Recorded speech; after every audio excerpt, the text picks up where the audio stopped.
Welcome to Playing with Fire, the podcast for people who are ready to custom build their love. We're talking about non-monogamy, however you design it, as an individuation opportunity. Want to leave the default and make your life spectacularly you? You're in the right place.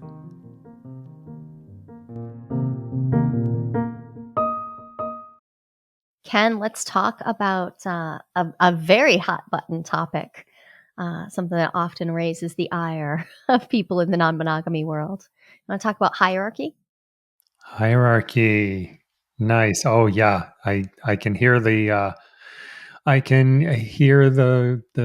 the people getting rattled right now. Okay. So I want to talk about hierarchies in a kind of specific way and dig into what it seems to mean, what our collective use seems to be, and how that seems to be pretty split, and also maybe some other language that can help us really dig into what we're trying to convey when we're talking about hierarchy.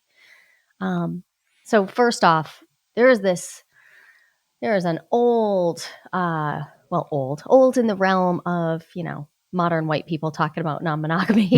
Yeah. There's this old delineation between descriptive and prescriptive hierarchies. The people who originally named this wrote it down in a book, and they have many posts about it. They have also retracted their statements about it. So I'm just not going to dig into all of that right now. Instead, what I want to talk about is what's the conversation right now? Because I have a lot of people show up in my world who are like, I have a hierarchy, or I want a hierarchy in my relationship. Yep. Yeah. And also I have lots and lots of people who are like, ooh, hierarchy, that is a red flag for me. And I'm going to run the first time I hear somebody say the word. Yeah.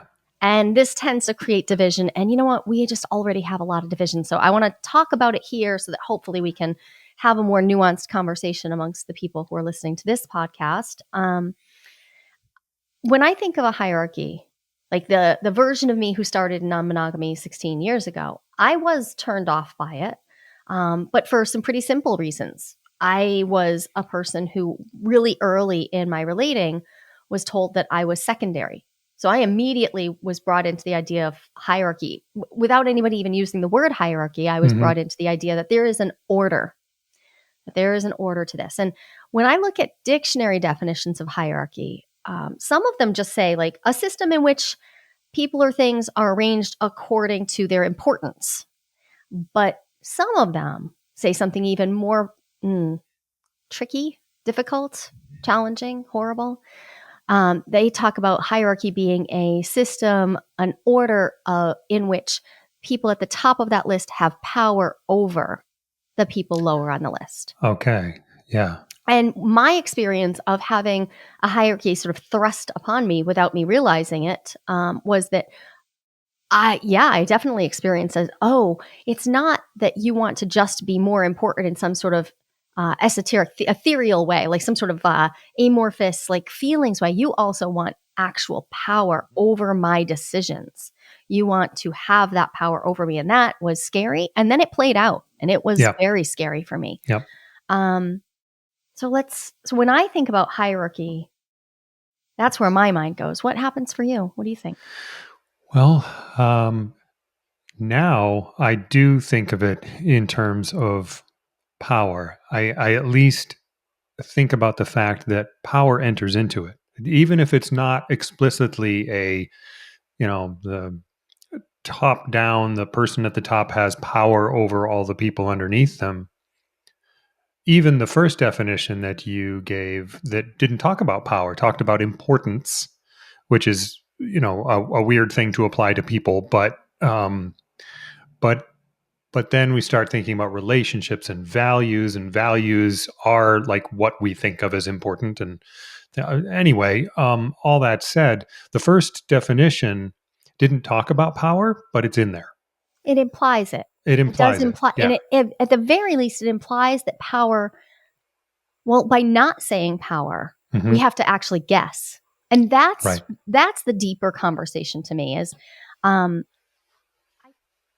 so many people who I have worked with, they struggle to really get across what they mean. And that's because it is hard to talk about, what do I mean when I say I want to be picked? I want, sometimes people will say, I want primacy. I want to know that I will be chosen over Hmm. other people. Or I want to know that our relationship will get put first. Or I want to know what tomorrow will bring. Right. And so obviously it's pinging off of our desire, our deeply held desire for safety and our nervous Yep. system's need for safety. So Yeah. it makes sense that we Yeah. want It's a this, that we want to use these shortcuts to claim that we have it. yeah. But right in there is actually, I think, the real the soft spot in it. Because even if I say I'm doing hierarchical non-monogamy, or even if we claim like, yep, that's it. I have a primary relationship, and that relationship will always come first. Even in there is a delusion, Yeah. and Hmm. that we know what tomorrow will bring, That's right. and that we can claim that it's. And I say delusion. I'm like, yep. I remember reckoning for the first time with, oh, actually, I never know. I don't actually know what will happen. Yeah.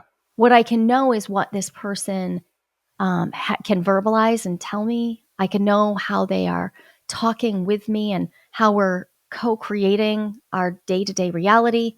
We can make promises to each other, even, but I don't actually know what will Yeah. happen. And for me, that came in the form of going from a person who was monogamous and I thought of myself as a person who would never get divorced, to very quickly being a person who absolutely was divorced.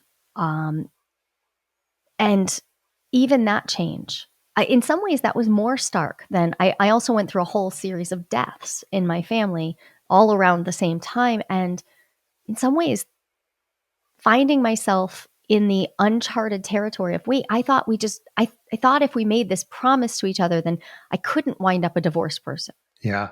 Right. I That I couldn't. somehow It even protected death me. was easier for me to grapple with and understand, because I Mm. had known since I was a child that that was inevitable, but divorce felt optional. And then came a time in my life where splitting up from this person who I had married to was no longer optional. It was something that I felt I had to do for many reasons, including safety. Yeah. Um, it's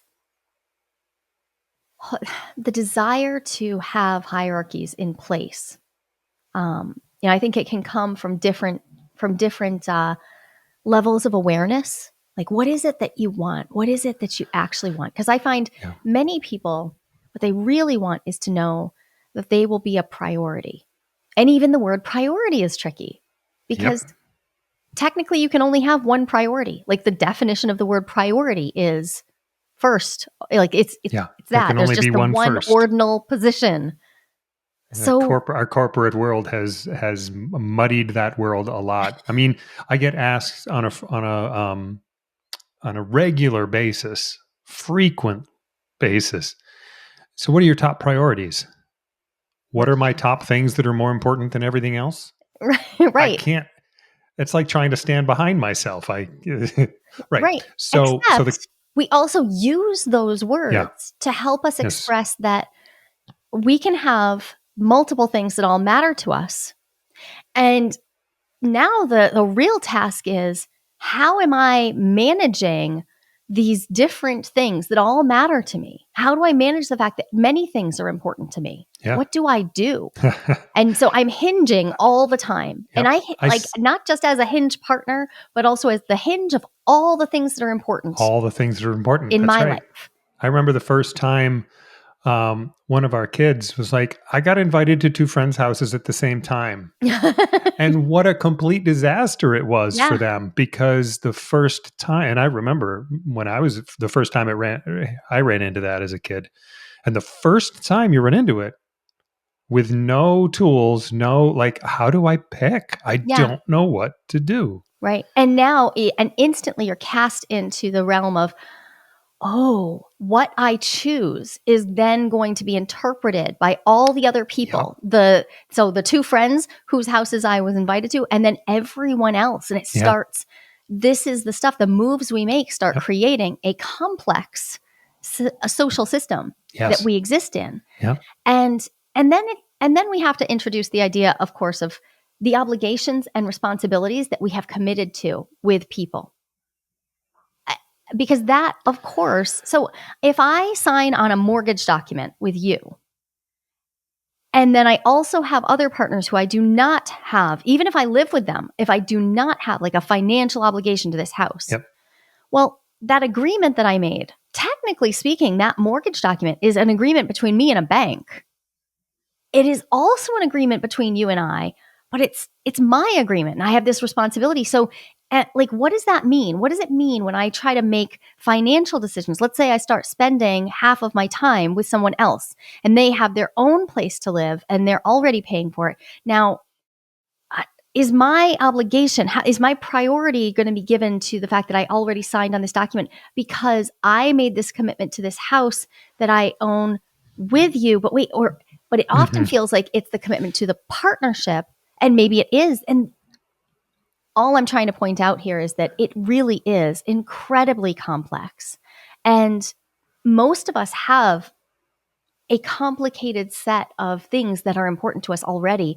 And then we add to it non-monogamy. And in the transition period, especially, so the first 3 to 5 years, when you're trying to figure out, well, what is this going to look like? I find a lot of people, so we rely on uh, social norms when we're confused, right? We just do. And so that pulls us back into monomind. And I don't mean monogamy, I mean monomind. Monomind being the set of habits and expectations that come with a monogamous worldview, all of the mono norms just infiltrating us. They're just there as like a precognitive commitment to, if you don't know what else to do, default to the rules that order the world as monogamous. So as you start to open and you start to restructure your understanding of how you make relationships, there are going to be lots of confusing days. And there's also the confusion of like, now you start imagining and you start thinking, and Jolie starts asking you questions and you start thinking, oh, this can get messy real fast. Hmm. So I'm going to keep myself safe by saying, I need to know that this relationship will be first in Yeah. all things at all times. Yep. So, which is it's a simplification of a complex system to try to make it more manageable. And and it gets us in a lot of really complicated conversations Yep. because I understand like the want there. And take this out of the realm of non-monogamy, put it into the realm of friendships. I have friends who I will drop everything for in my day-to-day life and leave and go to where they live and care for them. That comes at a cost to the people I am leaving at home. Yep. And when it comes to friendship, there's like a certain set of social norms. If someone were to receive a medical diagnosis, someone was in a car accident, Yep. somebody was all of a sudden dealing with the death of a loved one or a massive change to their job or any number of other urgent situations that were also important. Yeah. My world, even a monogamous worldview, would uphold the idea that, yep, you can drop your life here and go there and tend to them. Now, when we add non-monogamy into this picture, what I see happen is we want to have an agreement. So many of us, we want to have this agreement that says, no, my relationship will always be picked first. Now I want to ask you to grapple with this. So your partner has a partner who goes through an emergency. Or do they treat that person as less than you would expect them to treat a friend? Hmm. For me, this came in the form of finding out that I had a broken arm and my metamor forbade my partner from bringing me to the hospital to deal with a broken arm in the middle of the night, essentially. And it was the first time I found out that beginning a romantic relationship with you meant a downgrade to my friendship. I was no Yeah. longer I couldn't be as important. My metamor no longer had the tolerance, because I have 100% confidence that if that had happened 6 months earlier, when we were quote unquote just friends, like I Yep. don't even know what friends means. We were not people who saw each other as romantic partners. We were not overly friendly. We're just people who were in community with each other, that it would have been fine for you to drop everything and take me to the hospital. Yep. The entrance into a romantic and sexual relationship all of a sudden scrambled everything. And Yeah. now there was this desire to be picked first, even over someone else's needs. So to have your wants given preference over someone else's needs and urgencies. So right away, I think most people, just if you take a deep breath and you feel into that, you can see that there's a gap in our humanity there. Right. Mm-hmm. So you were in this situation. Yes, on I the was. other side of this. Yep. In this particular instance, what happened for you? What was going on? Well, honestly, significant dissociation at that Mm, moment, because I can just barely remember the situation. I remember what happened, yeah. and I remember certain aspects of it and not others. And I think that's because of the shock of, like you said, the downgrade to humanity. Like that's not how we act. And so I just got so thrown that, yeah, I don't really remember a lot about that time. And I want to give you credit. You did not agree. You actually overrode the desire. So you were in a relationship where there was some fuzziness around this premise. Yep. What does it mean? As there always will be, because what does it mean? I watched you grapple with this. Like, you're on the Yeah. phone. You knew you needed to we were far away. You needed to bring me to a hospital.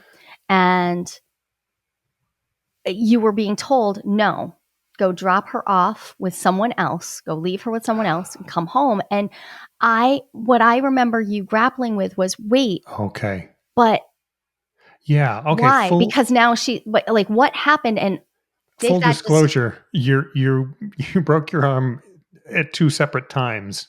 I And did. I Yeah. was actually remembering the first one where Oh, I the broke my arm second two time, separate times, 6 weeks apart. 6 weeks apart. So The second time, I do remember being.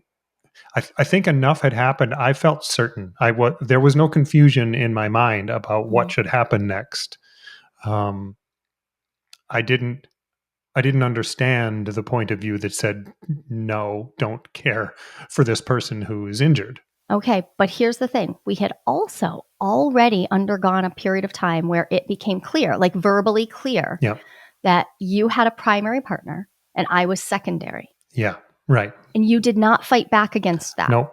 You didn't That ask for different conversation language. happened and it just And floated through it. Mm-hmm. so we floated through it, and that was there. So what I'm curious about is what the dissonance there between saying, yes, I'm committing to you as a primary partner, and then also being put in the position to have to then act on that and choose. Uh-huh. And I know I'm using an extreme situation, but often extremes help us They do. actually clarify, like, this isn't always going to be just an obvious, or it's not always going to be on a level playing field. Yep. It's not going to be just, do I go hang out with this person or that person? It can be, So it's the specifics that will make the decision hard. Right.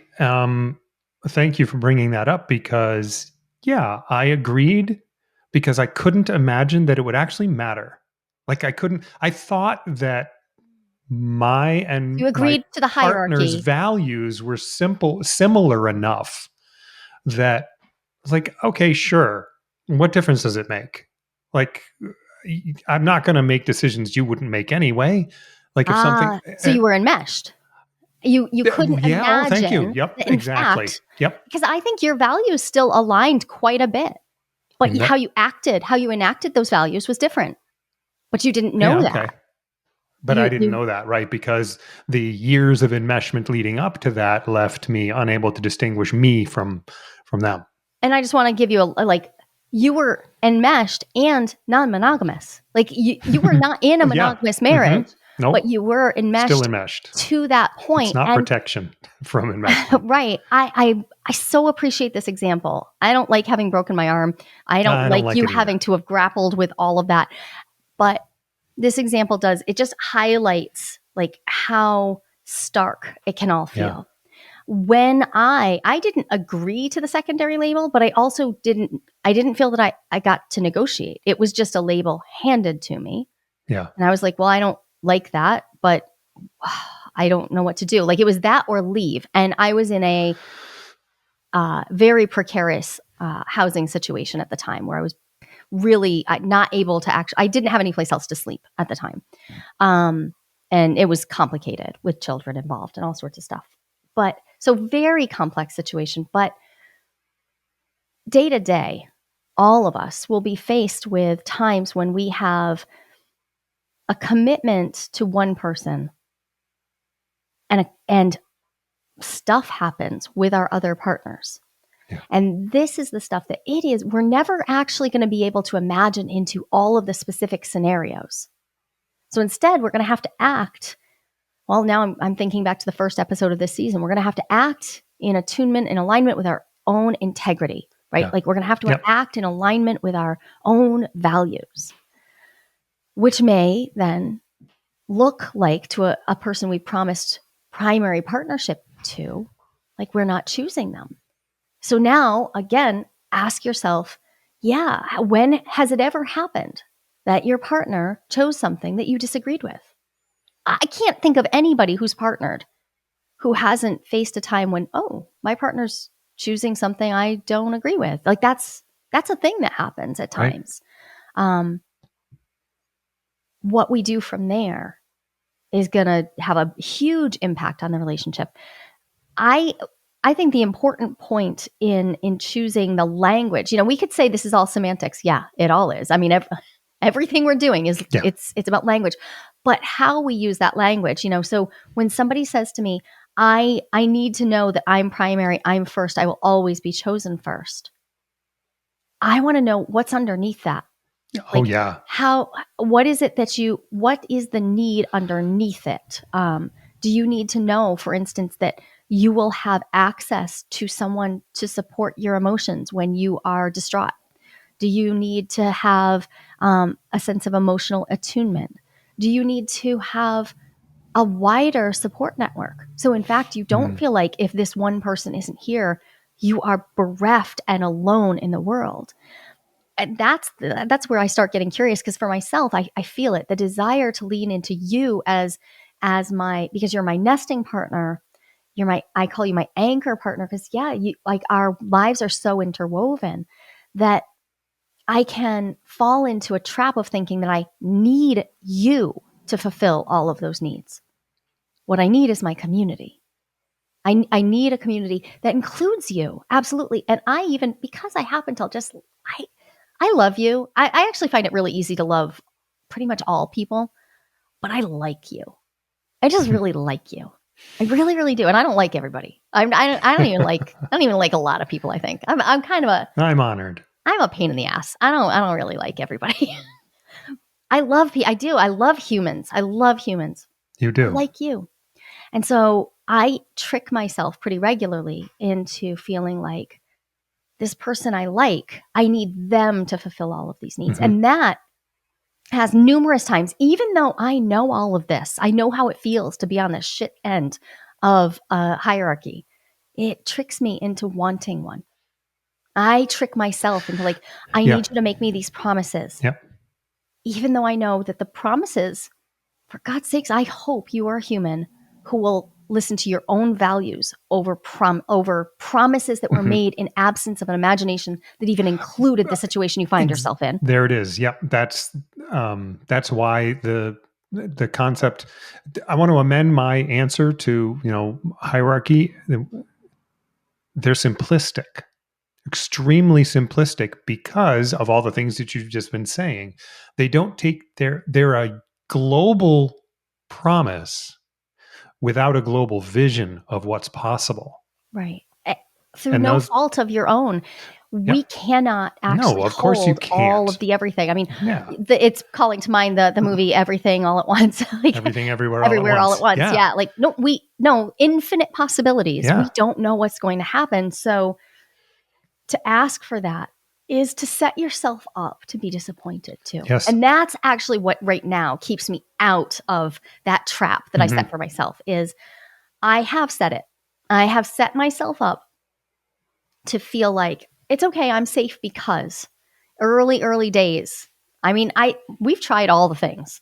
And Yeah. early days I remember thinking, well, yeah, so I mean, this is just sort of obvious. We'll have like there will be these we'll like arrange things and there'll be promises that will keep me feeling safe. But my imagination is broad and I still know it's not broad enough. Yeah.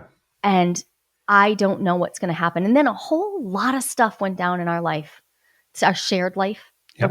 the one we create, the like day-to-day mundane one. Stuff that neither of us felt like dealing with. Job losses and multiple deaths, so many deaths, like right up close in our house. It that sounds bad. Our house isn't our house isn't a death trap, No, but it's not. we have walked people to the edge. And also the all the stuff that happens when kids are growing up. Yeah. Like they're going from being little kids to grown-ups. Um, our youngest was 2 when we got together romantically. He'll be 18 in a couple months. So much has happened. And in that time, my ability to hold on to, oh, I don't know anything. I don't know. So instead of asking you to promise me that nothing will change, I've taught myself to rely on, yeah, you know what? We have a bunch of responsibilities that overlap. Can we make contingency plans? Can we understand what happens if if one of us if isn't here, or can we make some backups for these? Because I am a person who seeks safety through knowing. I try to Yep. know things, Yeah. even though I can't know them all. It increasing my capacity for like, yeah, I really don't know what's going to happen has also led me to want to make more plans and then practice releasing. I have to surrender. Like, so hand in hand, more plans, contingencies, and understanding of how my world can be more um, uh, scaffolded. I can have more sources of safety and surrender to the fact that I don't know, Yeah. which Yeah. I find very comforting. I actually Good. love waking up next to you, knowing that I wake up next to you because you chose to go to bed next to me, not because that's the only bed for you to sleep in. I find that comforting, but it's Yeah. taken years to get to that point where it felt And genuinely better than if I had to wake up thinking, well, I mean, where else was he going to be? yeah. Yeah. And so what would you say changed from then to now? A lot of growing up work. And Mm. I think of growing up work. So a lot of, I did a couple of Jungian analyses. So for me, that was a lot of um, dealing with all of the stuff that was popping through my from unconscious to conscious awareness. It was just punching through and causing big reactivity, Yeah. constellation, we would call it in Jungian psychology. Also, a broadening of my imagination. I I read widely about how relationships can go. I listen to stories. I listen to a lot of stories and podcasts and read widely on the variety of ways that people are living their lives. And that in itself broadened not just in our modern time. Like Yeah. I Hmm. also read, mythology and I read Yeah. literature, and that broadened my imagination. And studying depth psychology, it broadened my imagination enough to leave me feeling like, oh, I really just don't know. Like my primary thought all day, every day is, I know a lot of shit and I don't know what I don't know. Like Yeah. just those two realities. And so I sit with the discomfort of not getting to know much more comfortably than I used to. And I've found that knowing myself better, again, analysis, I don't read as much as you do, by any stretch of the imagination. I haven't studied like you have, but um, I've been with myself and I've questioned myself and I've listened to other people's stories a lot. And so the more I learn about myself and about all the different ways that there are to live this human life, the more clear I get on my relationship with the concept of hierarchy, which I don't really use the word very much anymore because I feel like it's still effective. It's a useful word, but it's been replaced by the concept of values and like value management. In any given situation, multiple values could be active, and I have to decide. And we could say priority, like which one wins, except that it's a merging of them Yeah. and finding the best, like the actions that will best align with the most of them. Yeah. It's And not, it's just a simple, this is the value I'm using. no, It's a no, stew. it really is. The biggest reason why I don't use the word hierarchy is the implication of power. Right. I find that it's antithetical to my values at core, like my most deeply held convictions, that I get to have power over others. Hmm. And And that was my experience. The biggest trouble. So going back to the story I told, it's not that my metamor, um, who at the time I thought was my partner, they didn't come to me and say, I need you to have somebody else do this. Or heck, yeah, I'll do it. They yeah, told you what you could do. yep, And it was the power structure that I felt where, oh, I was no longer relating. First off, this was not an equilateral triangle. It was very scary to find that out.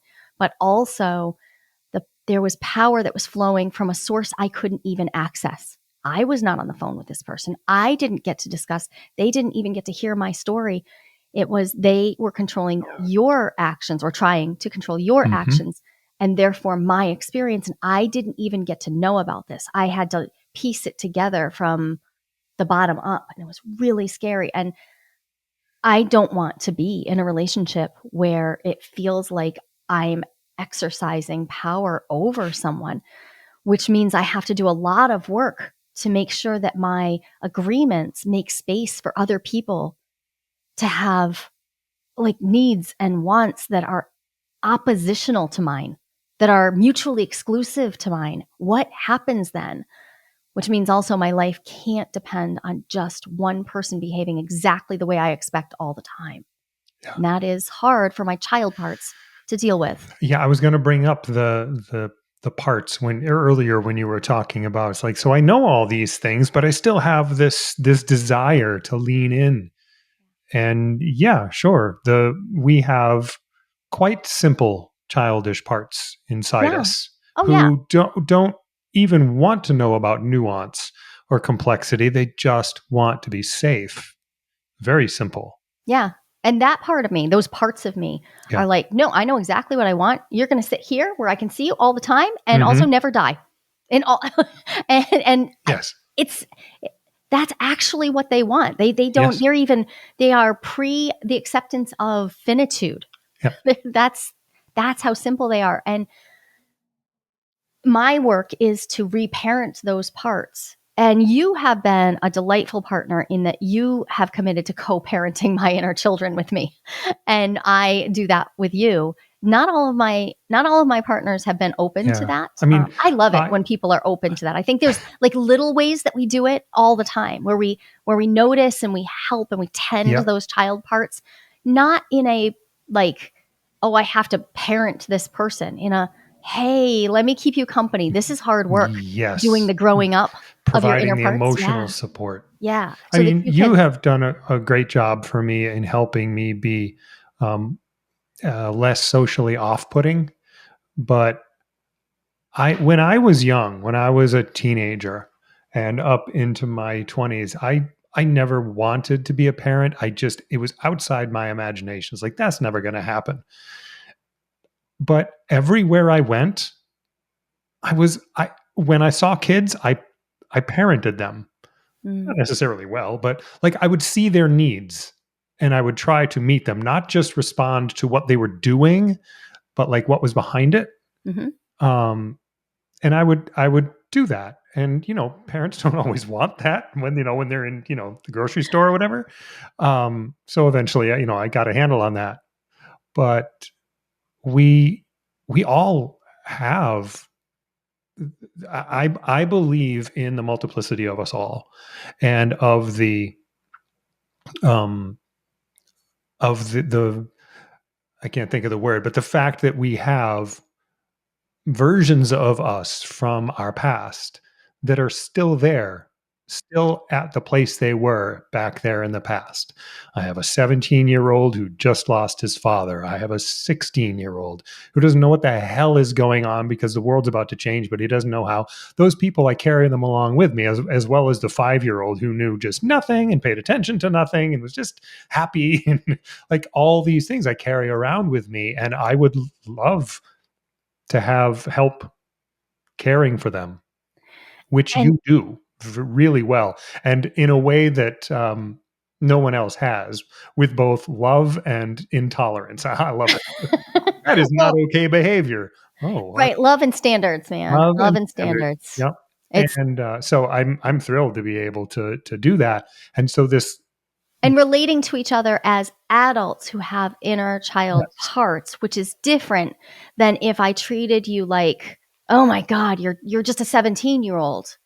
Like that, yep, you're not. You're a not, 58-year-old man who still has these frozen versions of yep, you in there, operating from that zeitgeist, that worldview. And at times they need company and a reminder. And at times they don't. Sometimes all they yeah, need is for me to talk to the 58-year-old you and say, wow, sounds like you got some work to do. right. I'm going to go over there Because they're and leave you still to like, it. it's still me. Like they're not, they're my responsibility because they're me. But I bring all of this up because it helps me when I see people lean into the simplicity of hierarchy to remember to figure out. I mean, you talked about this. What's really underneath it? What is the thing you're looking for? And very And who often, in you is oh, looking who for in you that? exactly? Yeah. Finding out who it is can really help clarify what they actually want. And sometimes those things aren't available, but just being able to pinpoint exactly what it is can be very helpful. And with all of that said, you know, each of us seeks our safety in different ways. Yes. And, like I rely on predictability.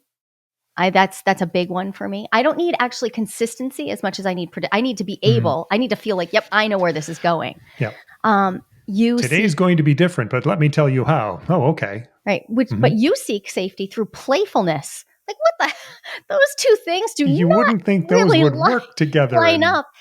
And yeah, so, like, it makes sense to me that you've never asked or even mentioned or even come anywhere near to ask, like, insinuating that you wanted any sort of primary partnership with me ever. It's never come up. And yet, and yet, parts of you, right? Like, there are aspects of you that I mhm, see lean into um, the mono paradigm of, well, that would be simple when you're yep, feeling soft or hmm, triggered or whatever, right? yeah, So it's obvious, like, because I seek safety through trust and predictability, it makes sense that I might want that hierarchical perspective. So I work on, like, oh, so stay away, careful. I work on unpacking that thoughtfully, yeah, not so that all of my relationships are the same. They're not, but so that I know what I'm doing with my power, so that I am checking my power as much as possible. But I see you having to instead just tend carefully to, how are you unconsciously enacting yeah, hierarchy? How are you hmm, like, how is it just popping out? Because it's not so much, oh, that's a strategy that would work for me, but for you it comes out like, oh, it's just, you've just sort of made a world where it's happening, yeah, not because you're primarily seeking yeah. it. So there are a few ways that it can sneak in around the edges. This is a really complicated conversation. I want to just leave off saying that if you are a person who uses the word hierarchy, I invite you to think about what's your relationship to power differentials and how you use power, right? Because that word may be a fit for you. If you do want power over others, great, use that word because it will help other people know whether you're a good person to partner with Right. for them. And we're not a good fit for everyone. If that's not what you mean, then move away from that word and choose a word that, or a description that might be more apt, because all we have are our words to help people understand who we are and then our actions to show what we're doing. And We need to be able to use descriptors, right? So I don't want to yeah. tell people which words to use, but I encourage you to really think deeply about how you're using these words. And also look at your actions, because I've seen plenty of people Yeah. who don't use the word hierarchy because they've heard that it's a bad word and they shouldn't Hmm. use it. So they're not using it. I'm like, yeah, but they're Not acting it. using it to They're doing it. describe the thing they're doing. Yeah. They're doing it to Yeah. the nth. It's everywhere. So it's not just about the word. This is also about really reckoning with how are you designing your relationships? Is Yeah. there an accounting for how you use power in your relationships, not just with your most close people, but also how you're using power with people who they relate to, your metamors, Yeah. how you're using power in community, how you're using power in your friendships. And if this is an interesting conversation for you and you'd like to continue it, or you have thoughts, please join us at our Ask Me Anything. We have them about once a month. You can sign up for it at joliehamilton.com/AMA. Yeah, and that is a small group conversation. Join us. Come on in. I love chatting with everybody. Thanks, Ken. Thank you. There's no one right way to design your relationship. And lots of people, actually about 25%, according to a recent national survey, are interested in some type of open relationship. But how do you know if you are ready to open up happily? Not everyone is, and that's no problem. I've got a 60-second quiz that will give you the answer. And even better, you'll walk away with your next step, whether you're good to go or not so much when it comes to opening up. And this is no BuzzFeed nonsense. I personally designed this quiz from my years of academic research. Go to joliequiz.com. That's JOLIQUIZ.com. And find out if you're ready to open up happily and what to do if you are or if you're not.